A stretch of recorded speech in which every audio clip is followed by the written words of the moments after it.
રેરા એ શું છે અને શા માટે ઘર ખરીદનાર દરેક લોકોને જાણવું જરૂરી છે? રેરા એ 2016માં સરકાર દ્વારા બનાવવામાં આવેલ એવો કાયદો છે જે ઘર ખરીદનાર લોકોની ખાસ સુરક્ષા માટે બનાવવામાં આવેલો છે. રેરા એટલે real estate regulatory authority. RERA એ ખાતરી આપે છે કે જે તે પ્રોજેક્ટ છે એ લીગલી અપ્રૂવ છે કે નહીં, અને દરેક ડેવલપરે તેનો પ્રોજેક્ટ રેરામાં રજીસ્ટર કરાવવો ફરજિયાત છે, જેથી બાયર અને ડેવલપર બંનેની વચ્ચે ટ્રાન્સપરન્સી બની રહે. અને બીજી પણ સેફટી ખરીદનારને મળે છે, પૈસાની સેફટી.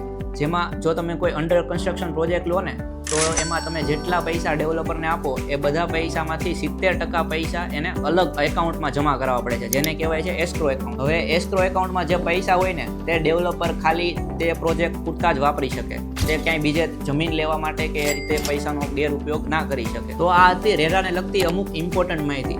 જો હજુ તમારે વધારે જાણવું છે કે રેરા એ ખરીદદારની સેફટી માટે કેટલું ઇમ્પોર્ટન્ટ છે, તો અમને ફોલો કરીને કોમેન્ટમાં લખો રેરા, અને અમે તેની વિગતવાર PDF તમને તમારા DMમાં મોકલાવી આપીશું. જો તમને કંઈક અલગ જાણવા મળ્યું હોય તો મોકલી દેજો તમારા મિત્રોને. મળીએ એક નવા ટોપિક સાથે.